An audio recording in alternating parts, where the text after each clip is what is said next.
हाँ स्वामी। क्या हुआ, क्यों रो रही हो? स्वामी आपके पुत्र रोहित को सर्प ने डस दिया है। हरिचंद्र सावधान। सावधान हो, सावधान हो। अपने सत्य के लिए जब मैंने सब कुछ तय दिया तो रानी ये शमशान है और यहाँ पर रोया नहीं जाता, यहाँ पर तो दाह संस्कार किया जाता है। तुम्हारा ये पुत्र मर गया तो यहाँ रोने की आवश्यकता नहीं। तुम अपने पुत्र की मट्टी को यहाँ पर ठिकाने लगाने आई हो तो प्रथम मेरे मालिक का आदेश है, मुझे घर का टका दो, आधा कफन दो, उसके बाद मैं अपने पुत्र की लाश को जलाऊं। स्वामी अरे आप कैसी बातें कर रहे हो? मेरे पास तो एक कौड़ी भी नहीं है जो मैं आपको घर का टका दे सकूं। मेरे पास कुछ नहीं है स्वामी। कुछ नहीं है, कुछ हो या ना हो मुझे उससे कोई लेना देना नहीं, लेकिन मेरे मालिक का आदेश है कि जब तक तुम्हें कोई घर का टका नहीं दे तब तक उसकी लाश को अंतिम क्रिया के लिए नहीं करने देना। तो इसलिए मैं अपने धर्म का और अपने कर्तव्य का पालन करते हुए अपने मालिक के आदेश का पालन कर रहा हूँ। मुझे घर का टका दो, कहीं से भी दो। ठीक है स्वामी, आप अपने धर्म को मत छोड़िए। ये धर्मात्माओं की बस्ती है, मैं इसीलिए जाती हूँ। मैं भिक्षा मांग करके लाती हूँ। हाँ मांग के लाओ, ये काशी नगरी बहुत बड़ी है और तुम्हारे पुत्र के दास संस्कार के लिए बड़े ही धर्म प्रेमी सज्जन रहते हैं, तो मैं अवश्य देंगे। मांग के लाओ, उसके बाद मुझे घर का टका देना। ये दुनिया वालों आप देख रहे हो ऐसी विपदा आज मेरे ऊपर पड़ रही है। भगवान ऐसी विपदा किसी को न दे जो कि अपने पुत्र को कफन उठाने तक की व्यवस्था नहीं है। मैं अपने पुत्र की अंतिम क्रिया नहीं कर सकती। यदि आप मुझे टका नहीं दोगे तो मेरे पुत्र की अंतिम क्रिया नहीं होगी। आइए रानी तारा, आप लोगों से कर का टका मांग रही हैं। जो भी माताएं या बहनें या भाई कर का टका देना चाहते हैं वो रानी की झोली में आप लोग डाल सकते हैं। केवल वही खड़े होंगे, बाकी बैठे रहेंगे। अभी कार्यक्रम शीर्ष है और अभी आगे की प्रस्तुति बहुत सुंदर है। भूखे गरीब की यही दुआ है, औलाद वालों बोलो बोलो, औलाद वालों बोलो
जिसने दिया है उसी का मिला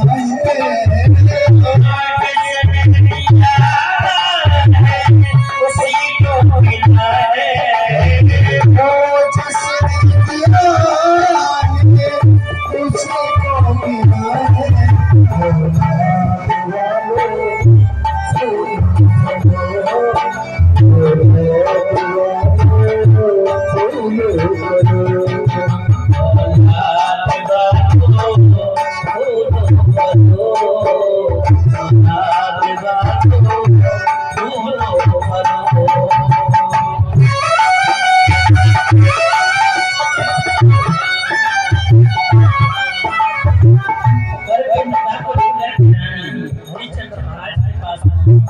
भैया लाइट जला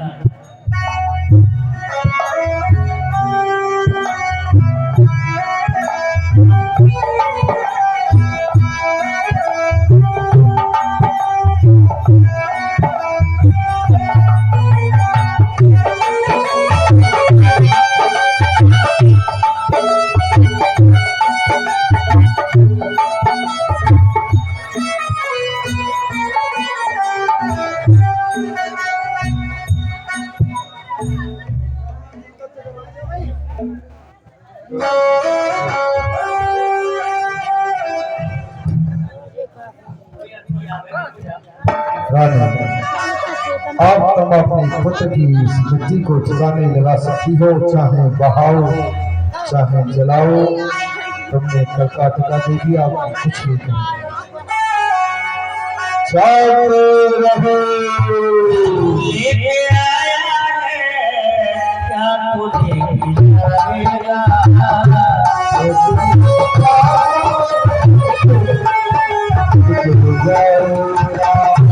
तूने जो बनाया है तूने जो तूने जो बनाया है खुश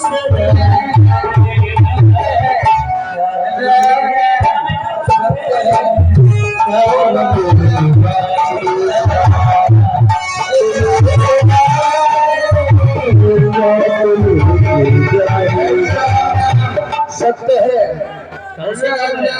सत्य है।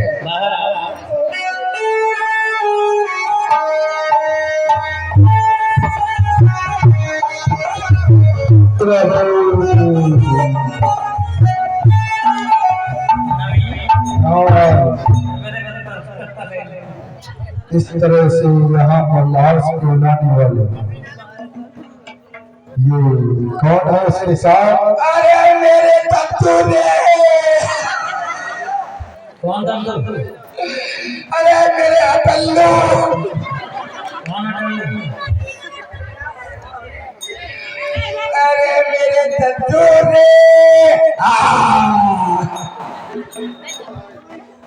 क्या रोने वाले थे? अरे मेरे अटल्लू रे। अरे भैया लेकिन आ जाओ, अरे वो धीरे बना दे हो भैया, मने कर रहा हूं, मत तुम लोन पे ट्रैक्टर ले हो। आप मर गए, लोने मेरी खोपड़ी पे छोड़े, अब यार लोने कौन भरेगा भैया। अरे भैया में मरियो।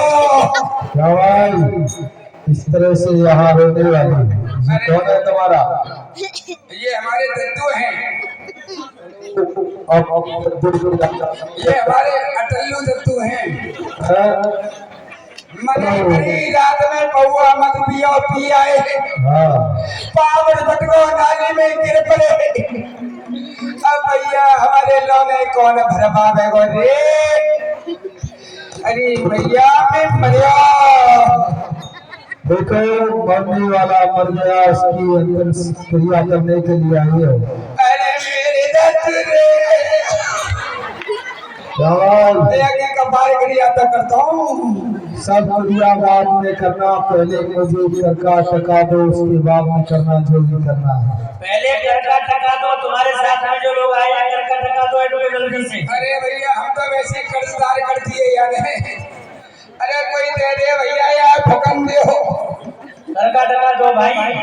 जल्दी से करका टका। एक कर को टका दे भाई जी ने। अरे 4 लोग आए, 5 लोग, 5 लोग दो। दिखाई दे रहे हैं। अरे नहीं कोई बात नहीं, जो इच्छा है केवल वो। अरे इन्हें देव भैया, देव भैया ये पूछो वाले क्या नाम है? देखो हम भागपुर आ गए, तुमने 10 रुपया ले लिए, नोट ने हमारे ने वापस कर दो। 9 रुपये देंगे। एक से ज्यादा हम नहीं देंगे। क्या कह रहे हो? 1 टका, 1 टका की बातें हमारी। चिंता मत करो, तुम्हें सब मिलेगा। चलो इसकी क्रिया को करो, ऐसा बात उसके कर बाद में जो भी तुम्हारा हिसाब है पूरा होगा। भैया अब तो इनके पुआ और करने। हाँ मैं कोशिश कर रही हूँ। चलो भैया पीछे ले चलो, यहाँ जगह ना है। जाओ लेके जाओ।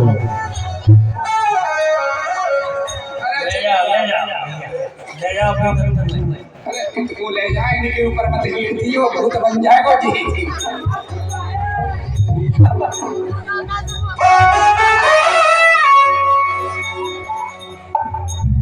आइए ध्यान दें कार्यक्रम की ओर। रानी ने अपने पुत्र को न तो जलाया और न बहाया। क्यों? क्योंकि उसको ममता थी कि मेरा अकेला ही तो पुत्र है। करका टका तो भीख मांग करके लाके दे दिया, लेकिन उसने अपने पुत्र को जलाया नहीं, अपने सीने से लगा करके बैठी रही। यहाँ विश्वामित्र जी ने शहर के 2-4 बच्चे और ला करके मार के डाल दिए। रानी तारा को डंकनी घोषित कर दिया और कह दिया कि ये पुत्रों को मारती है और खाती है। महाराज हरिश्चंद्र से ही रानी तारा को मारने की पूरी व्यवस्था बना दी महामुनि विश्वामित्र जी थी।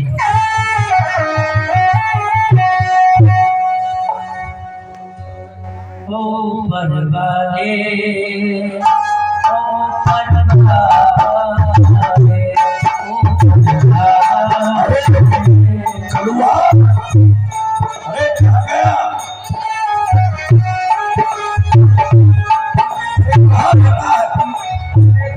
काकिन आ गई है मठ में। काकिन आ गई है, बहुत बच्चों को खा लिया। अच्छा चल उसको देख कहाँ है डाकिन। ओहो, अरे ओ हरिया, अरे कहाँ मर गया? हाँ मामा क्या हुआ? अरे मालिक के बच्चे तुझे कथा है तो क्या? शहर में डाकिन आ गई है, शहर से बच्चों को उठा उठा के मार के खा रही है। हाँ और अब भी हम लोग बताते हैं हाँ माता के मठ में बैठी है, जल्दी से जाओ और हमारा आदेश है उसे मार डालो। ठीक है मालिक।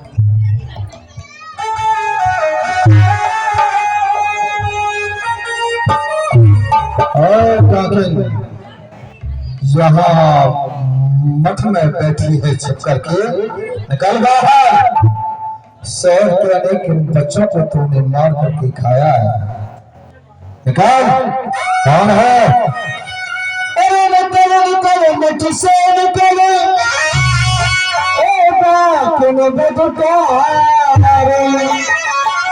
अब तक तूने बहुत से बालक खाए।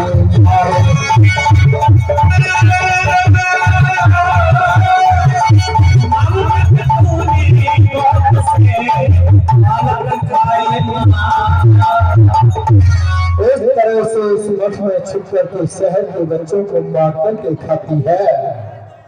आज तेरा प्राणांत मेरे हाथों से होगा, मालिक का आदेश है। मैंने तो कोई ऐसा कार्य नहीं किया डाकिन बने का। आप कैसी बातें कर रही हो? हे स्वामी, मेरा सौभाग्य होगा यदि मैं आपके हाथों से मरूंगी तो मुझे स्वर्ग की प्राप्ति होगी। कोई बात नहीं है, मैं तो बहुत सच्ची थी। किसी ने मेरे साथ में धोखा किया है। मैं तो अपने पुत्र को गंगा में बहा के आई थी। कोई बात नहीं है। अब मुझे आप मारना चाहते हो तो स्वामी मैं अपना सर कर रही हूँ, आप कलम कर दीजिए। मैं तुम्हें कैसे मार डालूं? तुमने मुझे एक दिन उपाय बतलाया था, और मैं अपने धर्म पर अटल हूँ। आज मुझे एक अंतिम उपाय और बतला दो, जिससे कि मेरे हाथ ना कांपे और मैं तुम्हें मार दूं। स्वामी, मैं जानती हूँ आपकी हाथ नहीं उठ सकती है, मैं आपका धर्म नहीं जाने दूंगी। आप अपनी आंखों पर पट्टी बांध लीजिए, तो आप पट्टी आंखों से बंध जाएगी, फिर आपको कुछ दिखाई नहीं देगा। आप मेरे सर को धड़ से अलग कर देना। हाँ राजा, मैं अपनी आंखों से ये पट्टी बांध लेता हूँ और तुम मेरी इस खड़क के नीचे बैठ जाओ और ये पट्टी बांध।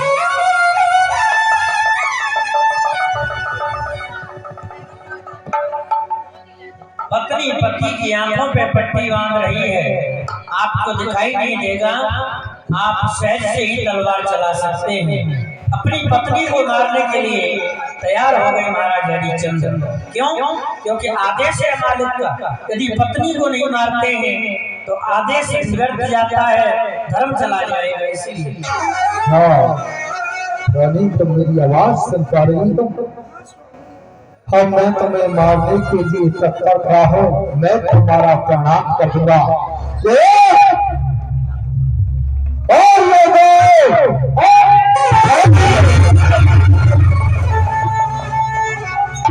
महाराज हरिश्चंद्र, ठहर जाओ। तुम ये क्या अनर्थ करने जा रहे हो?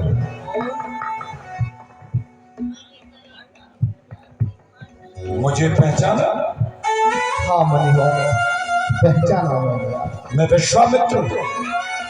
आप अपने हाथों से अपनी पत्नी को मारने जा रहे हो। मैंने तुम्हारी परीक्षा ली थी, इस परीक्षा में आप सफल हुए हो और जिस पुत्र को आप मृतक रूप में देख रहे हो, ये मरा नहीं है, जीवित है, जीवित है, सो रहा है।